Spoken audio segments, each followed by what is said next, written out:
Okay, you're now being recorded, case collaboration for October 17, 2018. Yeah, so welcome. My name's Anne Marie Nada, and I welcome you to our October collaboration as we work out our tech bugs.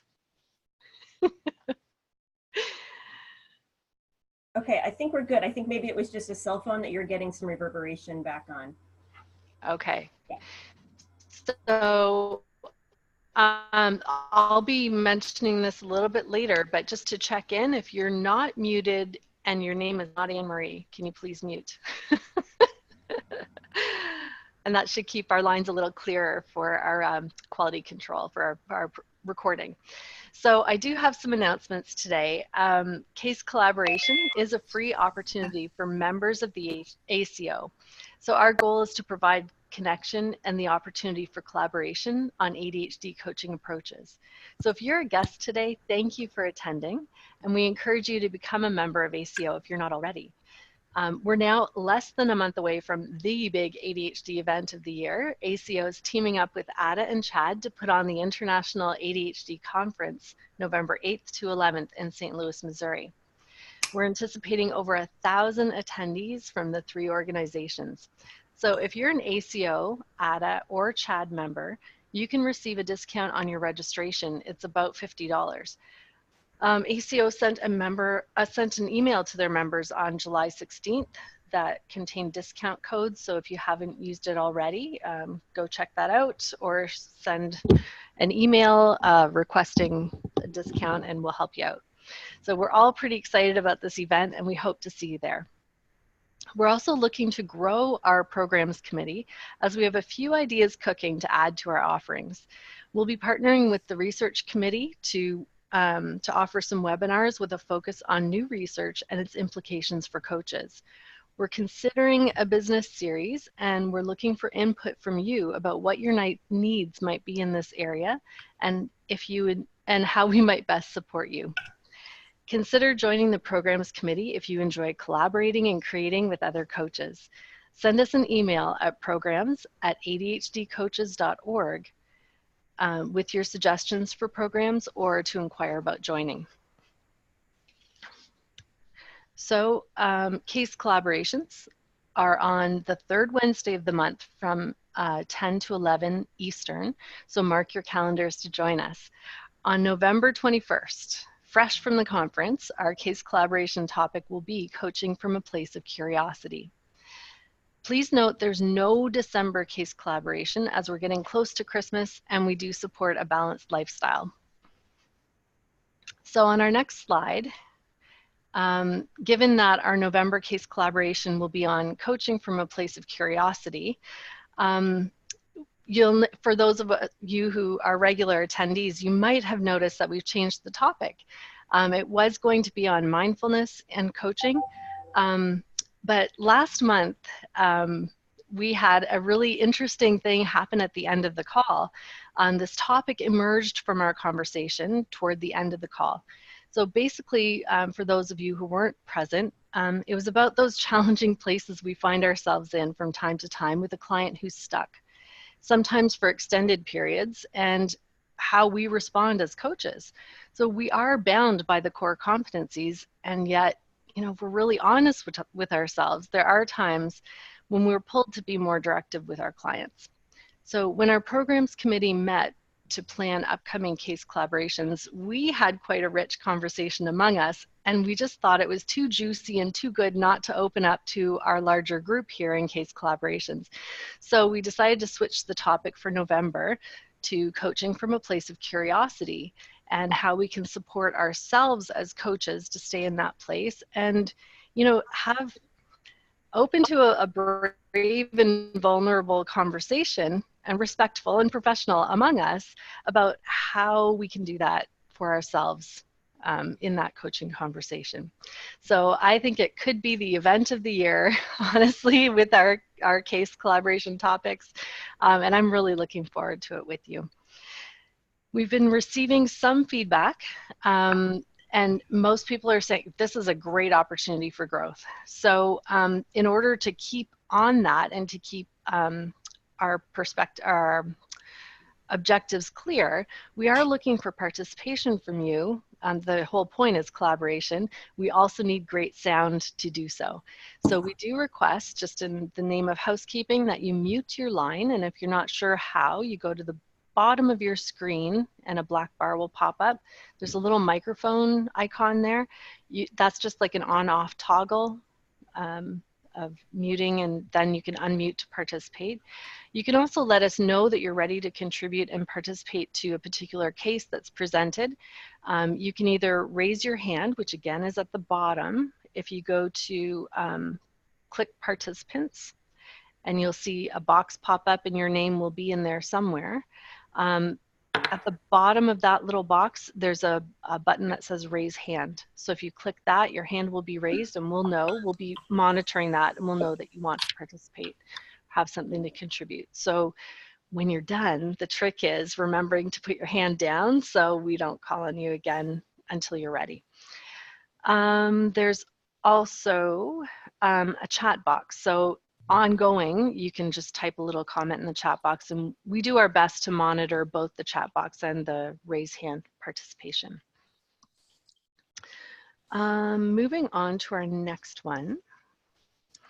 So you do receive a core competency CCEU for participating today, and if you can send the opening word opening and the closing word that will be announced at the end within 24 hours of this presentation, email to cceu@adhdcoaches.org, and I'll send you your CCU.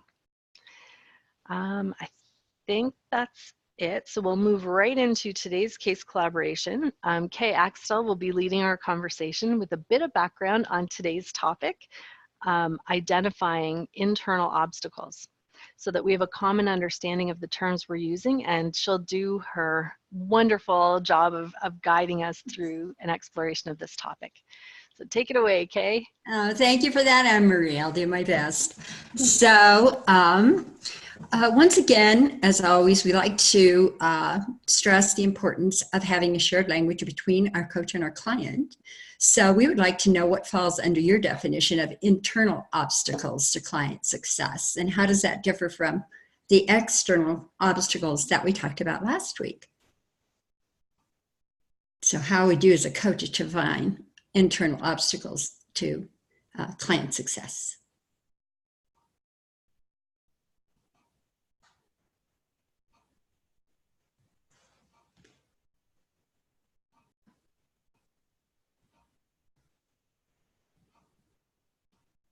And remember that you can unmute yourself if you have something to say. And I see that Liz has her hand raised. Oh, okay. Yeah, if you watch the hands, I'm watching the chat box. So Liz, what are your thoughts? So internal would be mindset and inner critic thoughts, things that are just holding people back that are in their mind.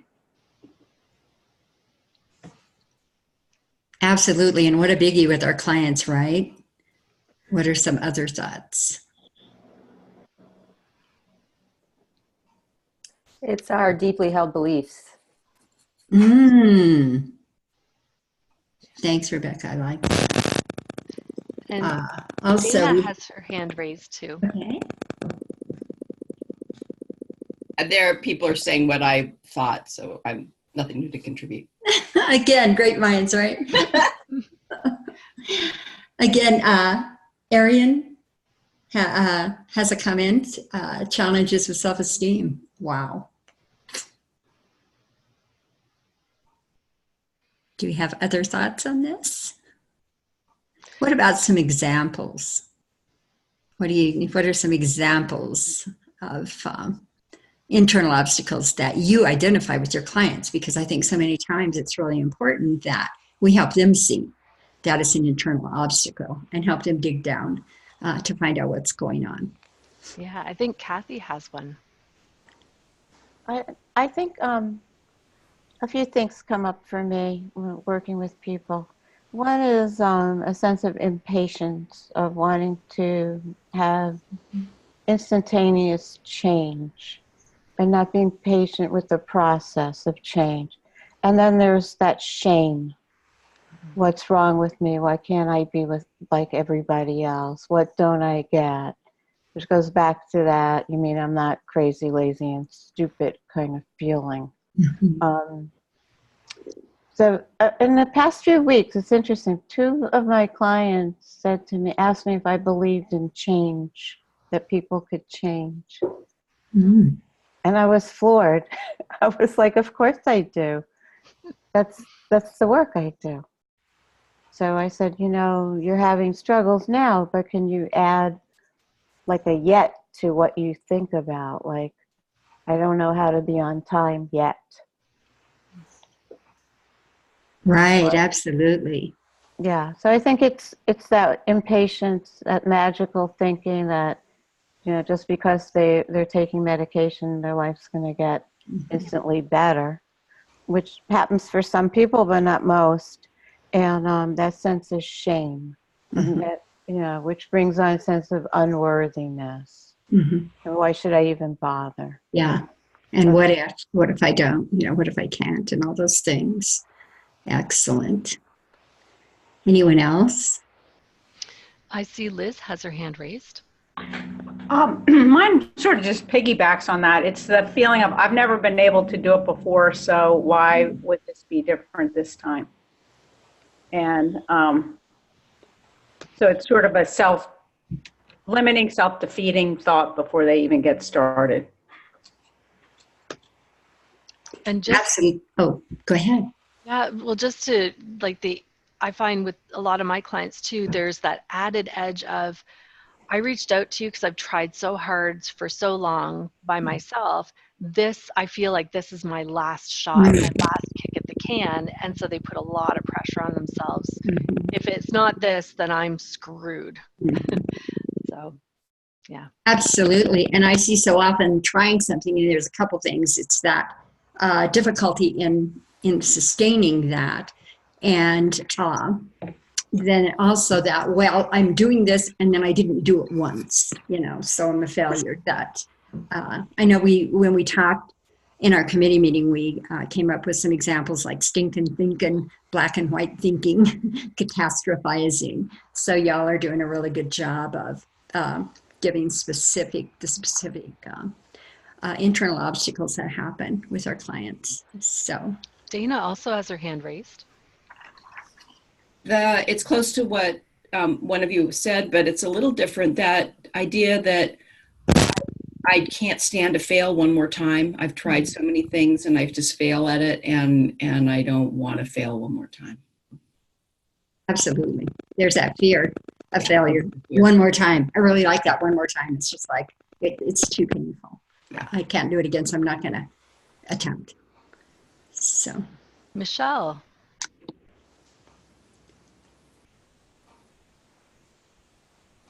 Michelle, did you have something to add to the conversation? You're muted, so if you can go to the bottom and unmute yourself. I'm unmuted now. There you go. Nice to see you. So good morning, everybody.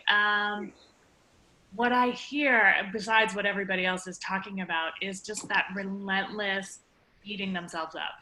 They're just so mean to themselves. I had a new client a few weeks ago. I was like, you are like, and he's like, yeah, I'm an asshole to myself. And we've been working on that, working on how to be nicer to himself. And so anyway, so that's, I find that they've gotten the message so much that they're whatever, lazy, crazy, stupid, that they just keep doing it to themselves over and over, and it's just relentless. All right.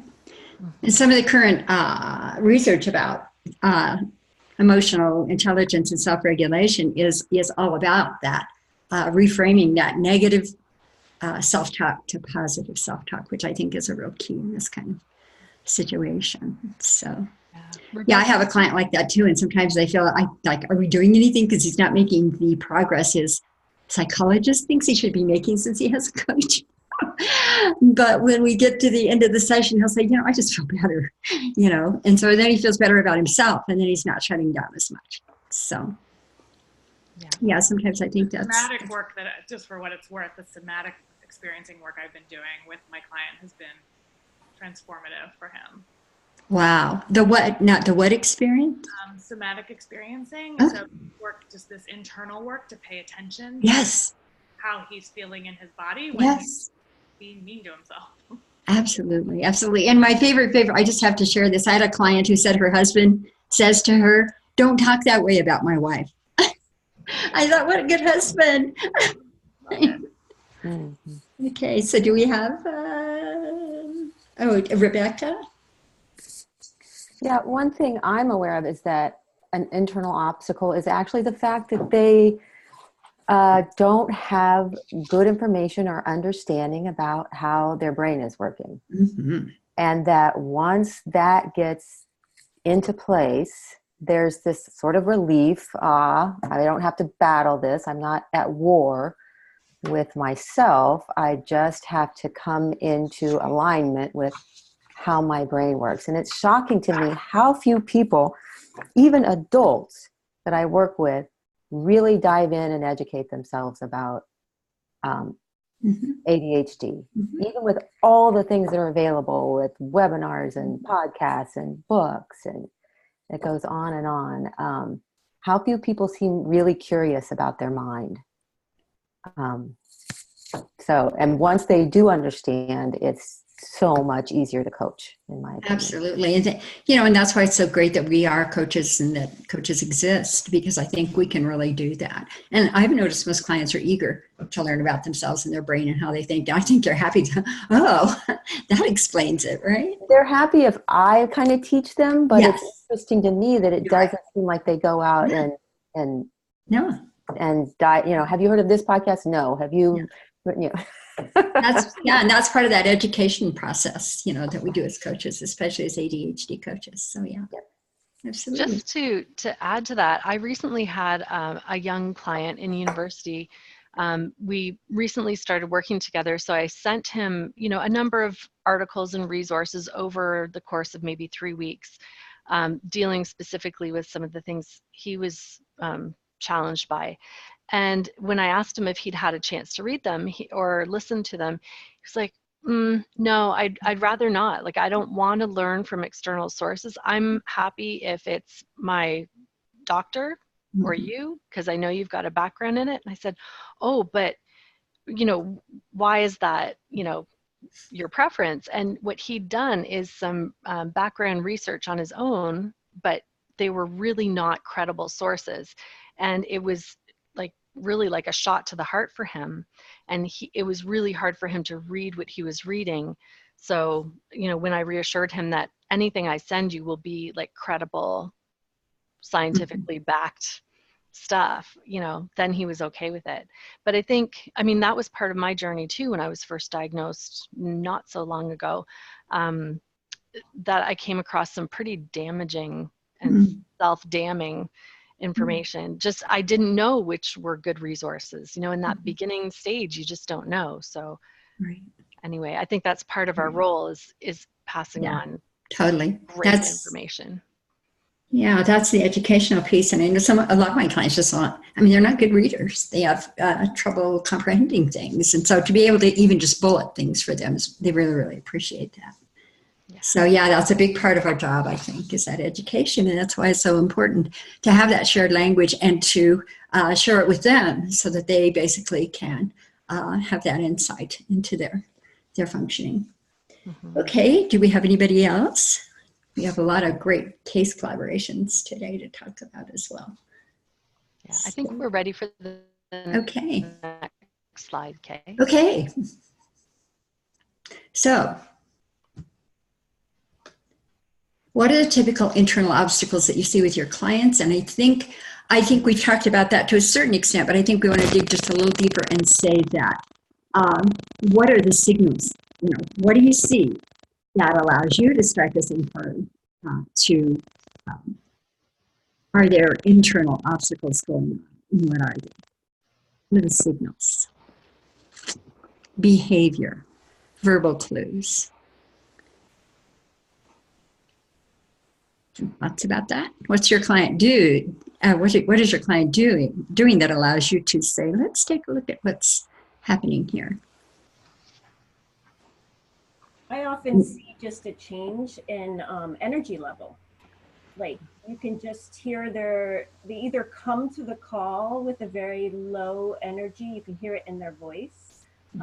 If you're just on the phone, or I can, when I'm on Zoom, I can actually see it. But it's just, they kind of they look deflated. And usually for me, that's a good clue that there may be, some of the things that we just talked about, like that mindset, that fear, the impatience, or something going on that needs to be kind of looked into more. Absolutely. And the biggest one, for me that I see is stuck. They're just stuck. They're going to do it and it doesn't happen. And then you see more of that downward slide because they're feeling bad. They had every intention, but it didn't happen. There's this almost shameless thing. If we go over, okay, what the plan is for last week, and you just see the shame all over their face. And so they're feeling bad rather than looking at what is getting in the way. Anyone else? So, procrastination, huge. Just not getting it done. And Dana? The language often is, well, I didn't do it perfectly. I did it, but I didn't do it perfectly, which needs to, of course, be reframed. And if you do it half the time, I'm doing cartwheels when you're just starting. Yeah, absolutely. For them to be able to take that on, helps them tackle that internal obstacle, which is, But it's that expectation of tomorrow you're going to start and you're going to do this perfectly for the rest of your life. Yes. I'm cured. Yeah, I think that's another huge thing, Dana. Thank you so much. That we as coaches can do is celebrate those little teeny tiny, however much got done, or any little thing every week that we can celebrate that they have done. Because research also is like, well, that's dopamine creates motivation, and if you're feeling bad, it's going down. If you're feeling good, it's going up. So. One silly thing I do when there's a win is, and especially if it's a big win, I say I'm doing the dance, and I actually get up and jump around my office and of course we're on the phone, but they can tell that I'm not just sitting normally. That is so cool. It's so human. Yeah. And just to add to that, Dana, talking about silly things, like I'll actually do like, oh my gosh, that's like a huge pat on the back. And I'll share how, when I have little wins, no one else is around to do the happy dance for me. So I give myself a pat on the back, or we practice like, because they often need those touchstones of celebration, and it's training them, it's rewiring them to appreciate those little things, because so often those get glossed over, and the motivation is slowed or stopped. So Absolutely. Adela, what do you have to add to that?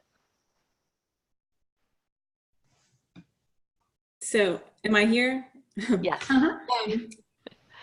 Well, your questions and comments reminded me of a text exchange I had with the client, and she was stuck, and her text said that she cannot make decisions. So it's really obvious, just using that negative language. I cannot do this. I am not capable of doing this. And then we had made a plan the week before. She had made a plan, and her next comment was, in my brain, everything, I'd like to read it. That's the thing. In my brain, everything is negotiable and flexible.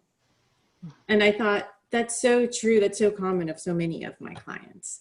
And once they have this fantastic plan, but then in the brain, there's still wiggle room. There's still negotiation. And then there's still doubt. And it just goes on and on and on and on. So to me, that's a big, big sign of that self-sabotage, that internal obstacle. Absolutely. I was going to, I said I'm going to do it, and then I talked myself out of it, kind of, yeah. And that's, I think, an excellent opportunity for us to jump in and help them reframe, so they do take charge of their brain with what they're saying to themselves and that kind of thing. So yeah, that is, I'm sure many people agree with that. Rebecca, did you have something to add to that, or is your hand up from before? Oops, I think my hand up is before, but I was having a thought, and maybe the thought just went out of my head. I think that one obstacle that people sometimes have is just overwhelm. Just kind of, oh, I noticed that they say, I don't know. That when we get to that point where they're doing a lot of, I don't know. And the fact is that I think if I can coach them appropriately, of course they do know, but they've got the inner critic saying, that's never going to work. That's never going to work. Don't say that out loud. You might have to do it, et cetera, et cetera. And so it comes out with the, I don't know. Yeah. Wow. This is just so rich because while we're talking about what's on the surface, also identifying that internal obstacle that we as coaches are identifying to help them identify. So yeah, what great responses from all of you and sharing about your clients, which is what this is all about, right? Do we have other comments or shall we tackle the first case? I think we can go on. Yay. Okay. So this one is, my notes here. Well, I'm sorry. I was ready to tackle a case. Kate's I don't have chomping at the bit. Yeah. I can't wait to get to these cases. So, okay. So where would you begin using the core competencies? Because as we have said, they are something that part of the reason you get your CCEUs, and that there's something that we all use in our coaching practices, and there's something that through case collaboration we want to talk about. So how might a coach help a client to grow in self-awareness around obstacles? And we've talked about this. Would somebody like to kind of take what they said and kind of expand on that?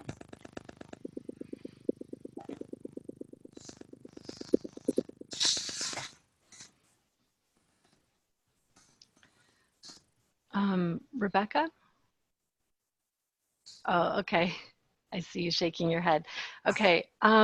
Actually, I think, what if we use these questions to frame how we approach the case scenarios? Right. Let me just read through them and we'll use those. Yeah. How might a coach help a client to grow in self-awareness around obstacles? We've talked about that. You know, a lot of us sort of identifying what it is that they are thinking, so they have that self-awareness. How might a coach engage the client to explore alternative ideas and solutions about what's getting in the way?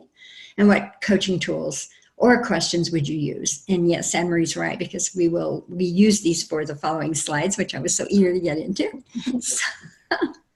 So let's go ahead and do that, as well as, before we switch the slide, what coaching tools or questions? And that's a big one, and that's how part of the competencies as well. So we have client W, case scenario. So client W is, hang on here, I have my notes on paper. So. Hey, I think we have some problems with your line. I'm getting a lot of clicking and feedback. So what can I do? I have my, I wonder what it is. Are you hearing it now? No, yep. It comes and goes. So it's, yeah. But in the meantime, if you'd like to read it then? Yeah, and if anybody's more experienced on Zoom and might have some suggestions. Yeah, Krista says sometimes if you leave and come back, it helps. So what we can do is read this case scenario aloud, Kay, and let you go in and come, or leave and come back. Would you be okay with that? Okay. And I'm happy to read this case because this happens to be a client of mine. Rebecca says it's when you're talking, Kay, it happens, and headphones can be helpful. I do notice that you've got an earpiece in. Ariane mentions that if your cell phone is close by, you might shut it off. That could be a problem. Yeah. Thank you for all these helpful suggestions, everybody. Another example of learning together, right? So in this case, we've got an adult male. He's in his early 40s and he's very bright, like top of the charts bright, and he's not worked in 6 years. So he has, at the time that he left his working, there was quite a crash. And at that time, he was diagnosed with anxiety. 2 years ago, it was realized that he has ADHD and has his whole life.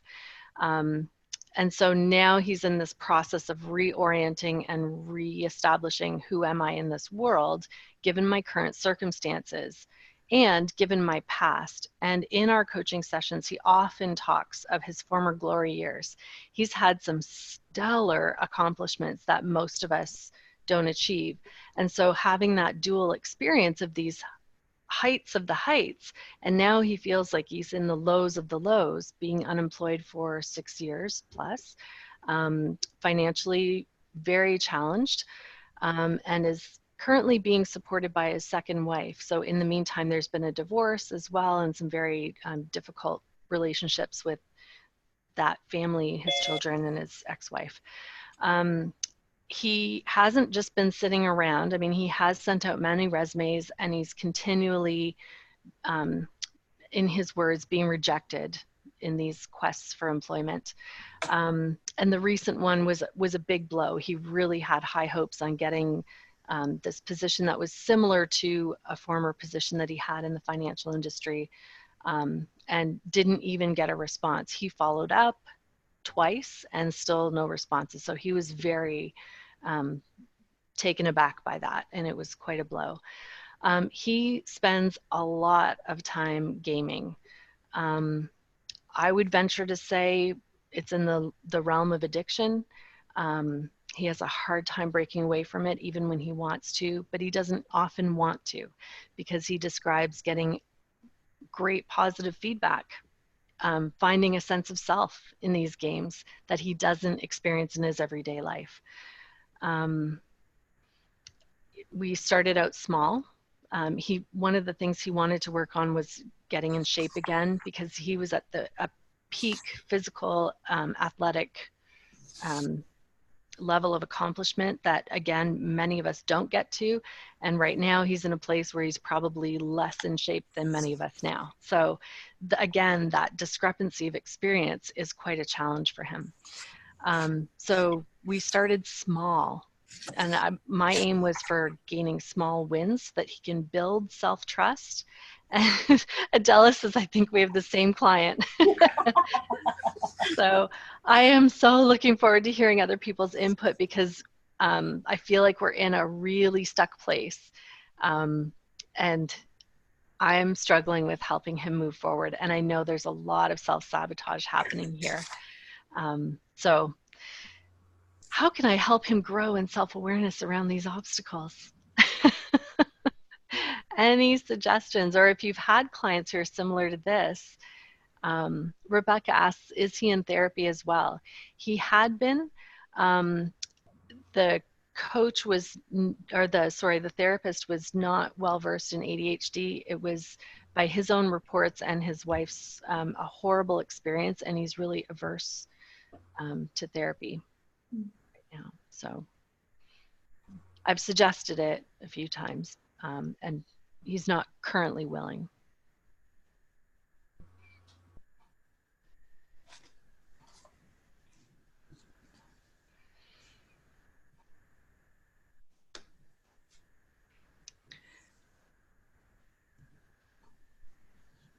Just to share a little bit more about some things that we've tried.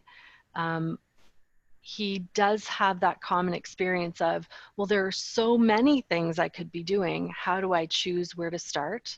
Mm-hmm. So we did some, common exercises with planning and organizing and getting the ideas out of his head onto paper and similar things. In the chat box, we have Ariane says, how knowledgeable is his wife about ADHD? Honestly, they asked me to have a session with just her.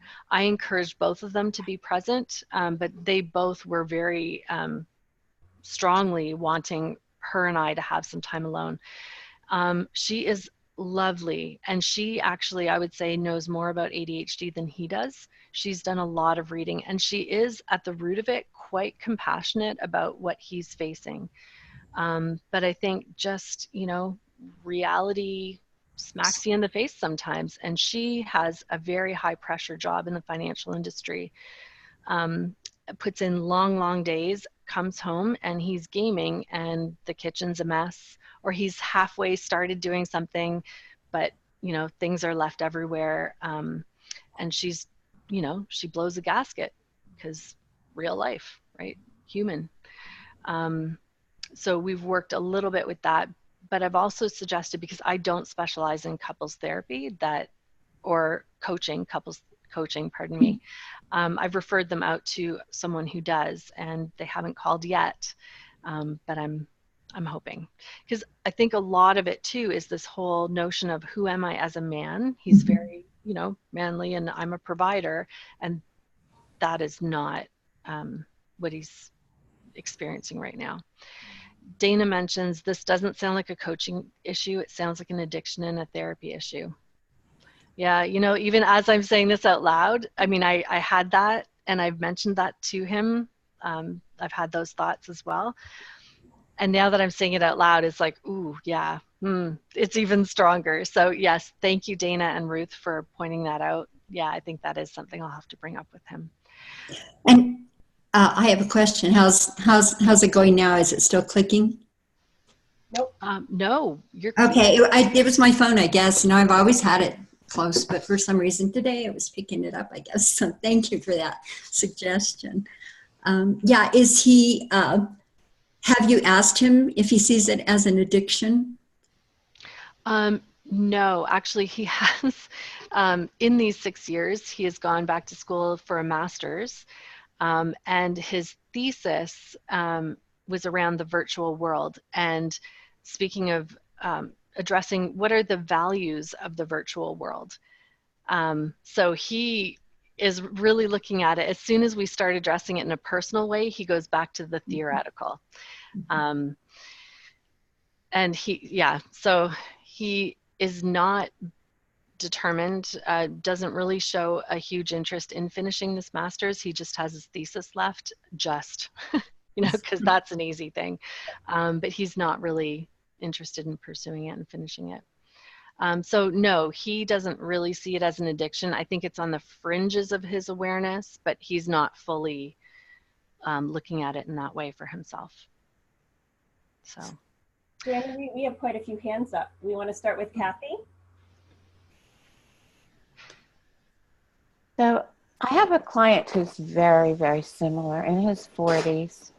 Been working with him for about, I want to say 6 months at least, and he makes very little change.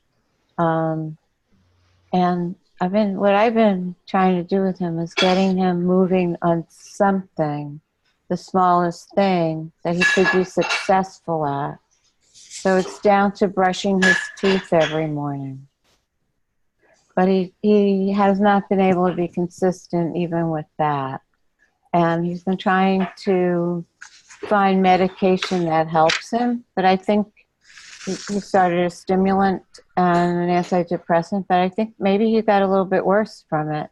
Maybe has more avoidant behavior. So he's not addicted to gaming, but and he works from home, and he's not getting the work done that he needs to do. He's not producing. And he's very upset about it, but yet, you know, we've tried making the plan. What are the first things you're going to do in the morning? I mean, I'm just going to keep going because he does show up every week, and I'm not giving up on him, but it does get frustrating. Even what's your morning routine like? Can you brush your teeth when you first get up in the morning? He has dental problems, so I thought that would motivate him, but not yet. I don't know. Well, Kathy, I just wanted to acknowledge too, you shared something about likely a different client. Different one. for a long time. Yeah, I was so encouraged by that because it just reminded me of a former student that I had who just not moving, and the teacher was ready to give up. I think it's important for us to realize that sometimes our clients don't move at the pace we want them to, or we wish for them, but there is value in what the coaching relationship is right now. I was very surprised when I met with the wife of this client W. I was prepared to be fired, honestly, because I was like, hey, I'd fire me. Like, we're not getting anywhere. But she was like, thank you so much for what you've done with him. I can't believe the difference in him. Like, really? Because I'm not seeing any difference. But she went on to describe some of his attitudinal shifts that were happening. So it hasn't come through in behavior yet, but there were micro movements in attitudinal and self-worth statements and self-talk that was happening. So. Wow. Yeah, I think some of our clients are very slow processors. So we keep planting the seed, you know, like Kathy. And then too, I mean, sometimes I think there were some really good points made earlier. Sometimes when we're seeing that little movement, it's likely a much deeper issue that is probably better suited to therapy. So that's worth remembering too. And I think sometimes when I had a client kind of like that, and he actually identified himself over a long period of time that he needed some more help in that area, you know, because we kept talking about, well, what's getting in the way? And, you know, finally we talked about motivation, all that kind of thing. And finally he said, you know what, I need to see a therapist. I've got some depression going on and I'm stuck because of that. And so, you know, it's their agenda. So just, you know, we support them in whatever way we can. And I'm wondering, Anne-Marie, if if your support of his little incremental and his wife's support of his little incremental shifts is not, you know, beneficial in the long run. So. Laying the foundation for larger shifts to come. Yes. Hopefully. Yeah. And sometimes it takes a long time. I know for me personally, it took a really long time. So. Well, maybe we can move on to the next client because I think we've got a student coming up. I just wanted, before we do, we have 4 hands raised. So I just wanted to get to a couple other people, Adela and then Dana. So to me, the most obvious question, and I'm sure you asked this, Anne-Marie, is what worked for him during those glory years? He obviously did experience a lot of success. So what were the keys to his success then? What was it that made him possible to achieve all of that success in that time? I have a very similar client who also has some sort of video game addiction. And when I asked her that, for her glory years was when she was in school getting her engineering degree. And it was having consequences and deadlines. And she realized that she really did not have any consequence. She's now living back home with her parents, and her parents are essentially enabling her. She has no consequences or deadline to move out of the house. And so even though she's working some minimum wage job right now and she's not happy in it, she's found her happiness in the video games and has no consequence to get out of this minimum wage job situation. So one thing that I started to do with her as well, I did bring in the parents and discuss this with them. And I also did recommend a CBT therapist here in town that I trust and knows ADHD very, very well, or ADD in this case, and recommended her. But also doing some work on what are her values and her purpose, and what does she really want out of life. And she came to the conclusion that she really didn't want an engineering job. Was more interested in the graphic design, and she was doing all this graphic design work for free on the side for her gaming friends. And so now she's going to pursue a job in that. So I don't know, there are many directions that this client W could take. So I hope that helped. Oh, Yeah. immensely. And congratulations on that successful awareness that you imparted. Yeah. Why don't you Just go ahead and take it away? just for clarification and for fleshing out this client, I have asked him that, like, what was successful or what did you enjoy about your previous career? And for him, both the athletic and the career, he noted that working with others and collaborating with others who are also high performers drove him to perform. So with his sport team, it was getting up early in the morning, knowing that he was going to meet his team. He couldn't be late because he'd be letting everybody down. In the job, this is the double-edged sword, is that very high performance, very high stress, push, and he pushed to the brink of collapse. So, we're looking at very, positive, collaborative environments and ones that can be harmful to him, and knowing that and calibrating that. He's also very isolated right now. So he's begun volunteering with 2 local groups in topics that he's passionate about. So we'll see where that goes. Wow, it sounds like an internal obstacle too, of rejection that he had and fear of that, collapse again. Yeah. Wow. Yeah. Dana, did you want to add something to that discussion? Yeah, it sounds like you're doing great work with him, Anne Marie.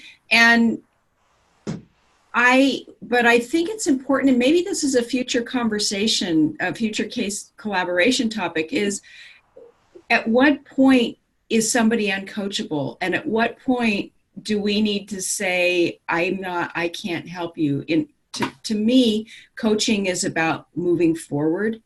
And he sounds like he is making little bitty progress. And often it's a gray area. I don't see progress, but the client does. But then there's some times where it's just, there is nothing for months and months and months. And you have to step back and say, this needs therapy, and I'm not the one to help you. Yeah. Yeah. So I like that, Dana, that maybe that could be a future topic to, like, what are the markers of it's time for therapy? And then how to have that conversation with the client multiple times, because therapy can be dual with coaching. We all have many clients that are doing both. Yeah. It's not an either or. And I don't even know in ADHD coaching if they talk about people being uncoachable. I know I'm Coach U trained as well as OFI, and I don't know, in vanilla coaching, we talk a lot about it, that some people they are not coachable. Yeah, I know in my training there was quite a bit of conversation about when is it therapy, when is it coaching, because a lot of our clients come to us with coexisting conditions. Yes. So, yeah. Rajal has had her hand up for a while, so Rajal. I was just going to share what Dana just shared. I just wanted to know whether he really wanted to be coached, or was this his wife's initiative? They had both discussed it, and he was fully on board, and still is. And I keep saying, this isn't the only option open to you, and but he's continuing for now. So we'll see. And then let's get to Rebecca, and then we can move on quickly for a few minutes to the student. I'll try to keep this really quick. When I heard this client's story, it sounded very much to me like what Tom Price writes about in his book, He's Not Lazy, that he fits exactly the picture of the opt-out, except he writes about those as being teenagers. So they run into the obstacles, the hard thing, everything's gone well. And then they lose these 3 C's: competency, connection, and control.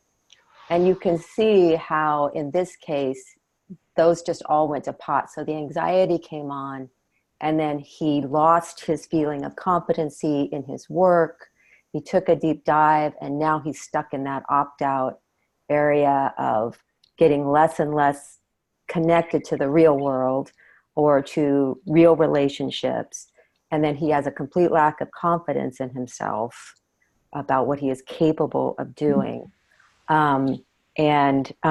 Little control. He's being supported by his wife, his expectations from her. So it's very, very challenging. And with a child, of course, it's up to the parents to scaffold and support and move in directions, but he's an adult.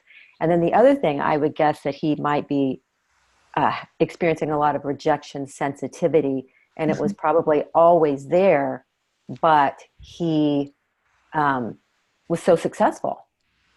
You know, he was just good at everything he did, and he was totally unprepared for unsuccess. Yes, that happens. Yeah. Ruth, somebody in the chat, I'm sorry, not Ruth, Rebecca. Ruth would like to know what the author's name and title of that book is. It's He's Not Lazy. I think it's Tom Price. Okay. Thank you so much for that, Rebecca. I will be checking out that resource because you're right. It just sounds like the book was written about him. So I'm looking forward to further insights. Thank you. And Michelle had a suggestion too about focusing on attitudinal shifts because he's making some progress there. And yeah, I'll take that into contemplation too. Thank you. Okay, so here is the next case scenario. Okay, so this one is, hang on just one second. This is a high school senior. She's the youngest of 4 children. She states she does not like school at all. She does have a learning disability involving reading comprehension. Mom doesn't want to go through the process of getting formal accommodations because the school system pushed back on that last year. She states that her goal is to do better in school, get better grades, so she can get into a good college. The other week, she did mention that she didn't know if she even wanted to go to college, so kind of back and forth. But she doesn't see that as an option since her mom is putting a lot of pressure on her to go to college and do well in school. She's not had a conversation with mom around the fact that she might not want to go to college since she has a strained relationship with her mom. She doesn't follow through with any of her actions that she says she wants to do during the coaching conversation. So again, it's like, I'm going to do it, but it doesn't happen. How would you approach this client? What do you think is going on here?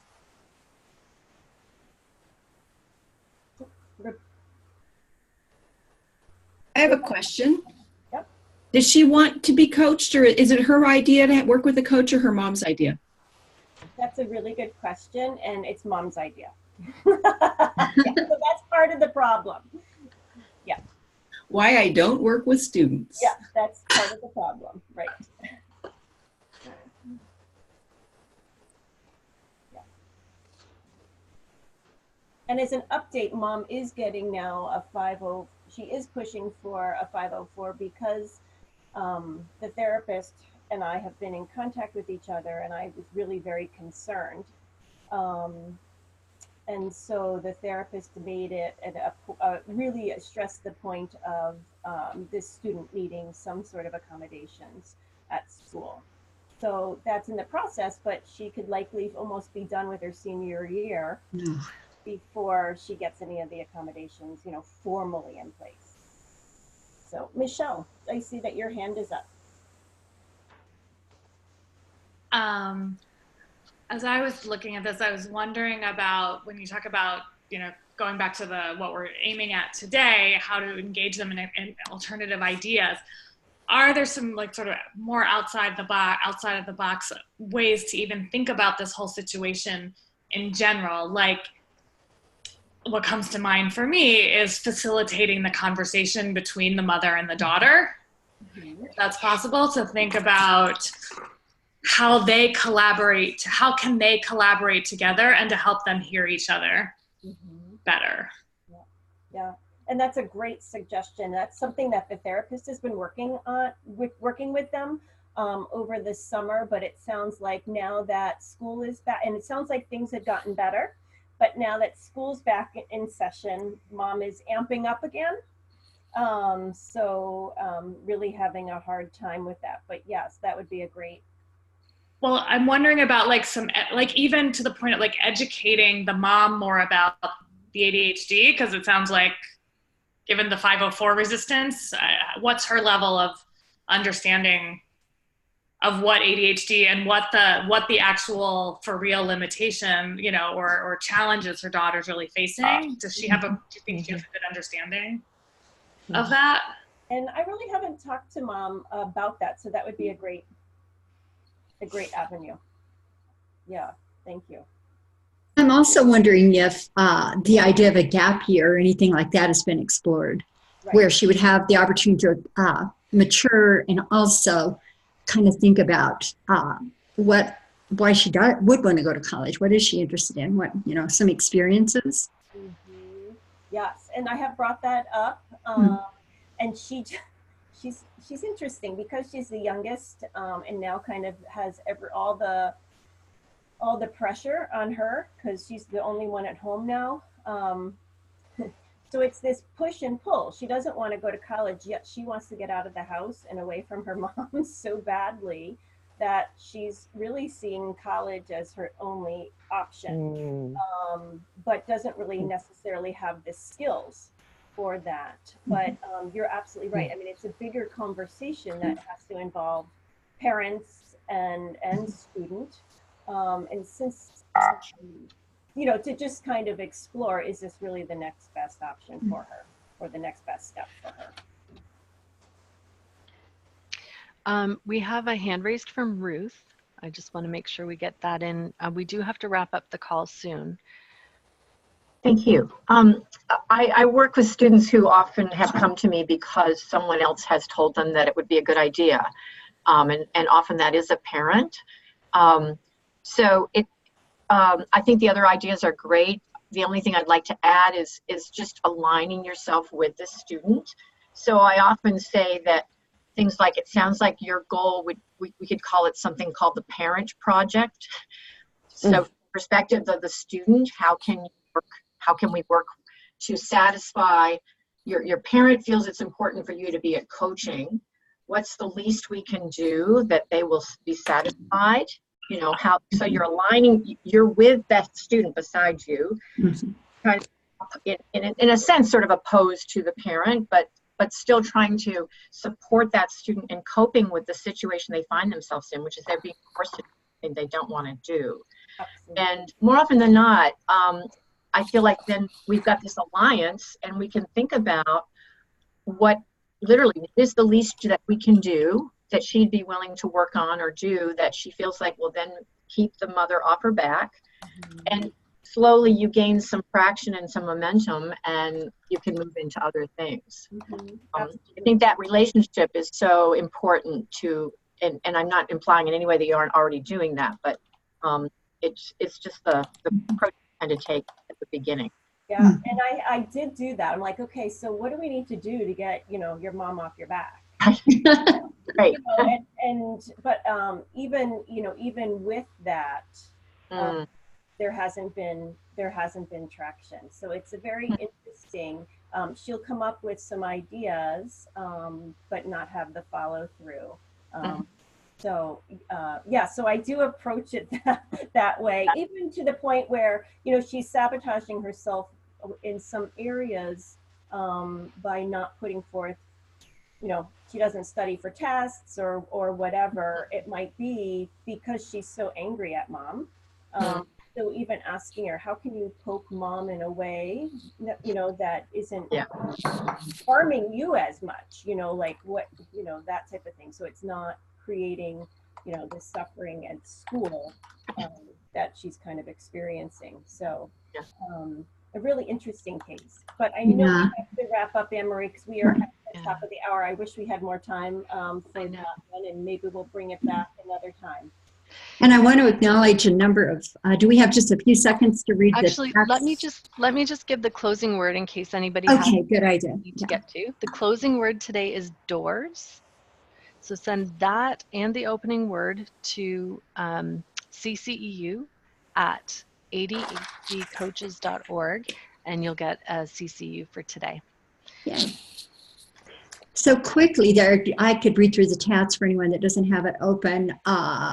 Joy did tell everyone that the book is Adam Price. Adela mentioned with regards to the girl, where does she see herself in 5, 10, or 15 years? Krista states, especially since she has a disability that hasn't been addressed. Dana did ask about her diagnosis. Are there undiscovered learning disabilities? Krista, there is a known learning disability. And then Rebecca says, I don't take students that aren't all in. I lay the groundwork before the beginning that if the student doesn't want to be coached, coaching can't happen. And Dana says, exactly. Adela says, yep. Rebecca, thing is, some of the best coaching relationships with students when they were resistant at first, but when they got to know me, the process was life-changing. And Rajal says, I was a few minutes late. What was the opening word? So if you can share that, Anne-Marie, and then I'll let you take it away so we can close. It was opening. Easy enough. Okay. Thanks, everyone, so much. And Anne-Marie, do you have anything to add? No, just that I hope to see all of you in person at the conference. I'm hoping, and if not, then perhaps next year or something. But just thank you so much for participating and just and sharing the wealth of knowledge collectively. Just it's such a joy, and thank you. Thank you. Absolutely. Thanks so much. Have a wonderful day. Thank you. Bye.